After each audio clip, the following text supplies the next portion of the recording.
Hey everyone, welcome back to Corporate Decoder. Today we're diving into a filing from Option Care Health, and let me tell you, it's got a little bit of everything. It's like a corporate variety show, stockholders voting, bylaw changes, the whole shebang. Before we get started, if you enjoy getting straight insights from corporate documents, make sure you're subscribed and join our Discord community in the description below. So what's the big deal with this filing? Basically, Option Care Health had their annual meeting in May. They voted on some pretty important stuff like who's going to be on the board of directors and some changes to the company's rules, what they call bylaws, as well as some amendments to their corporate charter, what they call certificate of incorporation. Think of it as updating the company's constitution. First up, some changes to the company's charter and bylaws. These are the official rules that Option Care Health operates under.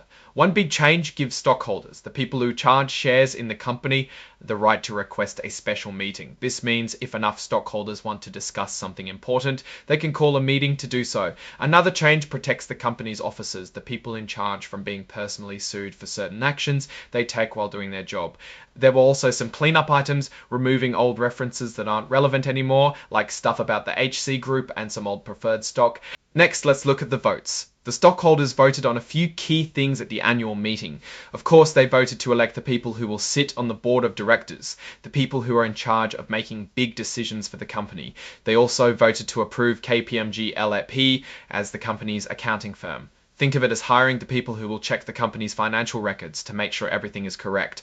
The stockholders also got to give their opinion on how the company is paying its top executives. It's like a thumbs up or thumbs down on the boss's paycheck. And finally, they voted on those changes to the company's financial records to make sure everything is correct. The stockholders also got to give their opinion on how the company is paying its top executives. It's like a thumbs up or thumbs down on the boss's paycheck. And finally, they voted on those changes to the company charter, what they call certificate of incorporation, that we talked about earlier, like the one allowing stockholders to call special meetings, and the one protecting officers from lawsuits. Okay, let's drill down into the voting results. First, the election of directors. All 11 nominees were elected.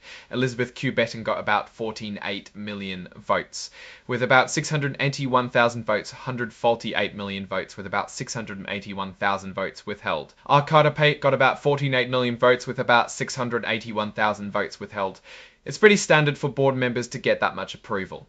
Next up, the vote to approve KPMG as the company's accounting firm. This passed easily with almost 155 million votes in favour. Only about 564,000 voted against it. So shareholders clearly trust KPMG to keep the books straight.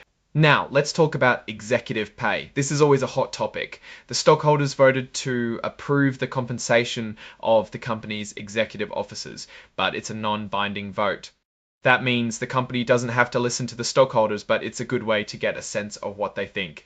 About 14.5 million votes were cast in favour, while about 3.6 million were against. So it passed, but there's some dissent there. Then there was the vote on the amendment to allow stockholders to request special meetings. This passed with about 148 million votes in favour and about 476,000 against. So stockholders now have more power to call meetings.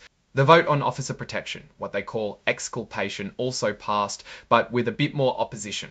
About 139 million voted in favour, while about 10 million voted against. So while it passed, a significant number of stockholders weren't happy about protecting officers from lawsuits.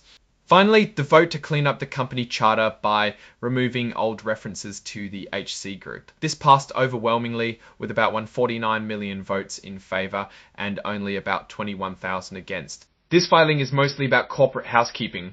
It's about making sure the company is following the rules and that the stockholders have a say in how things are run. It's not the most exciting stuff, but it's important for good governance. There are also exhibits to the fillings, which are copies of the documents we discussed. Now, looking at these changes as a whole, Option Care Health seems to be moving in a direction that gives stockholders more power and protects its officers. The vote on executive pay shows that there's some disagreement among stockholders about how much the company's executives are being paid, so that's something to keep an eye on. The company also cleaning up all the old bits of the document to streamline things is a good thing too.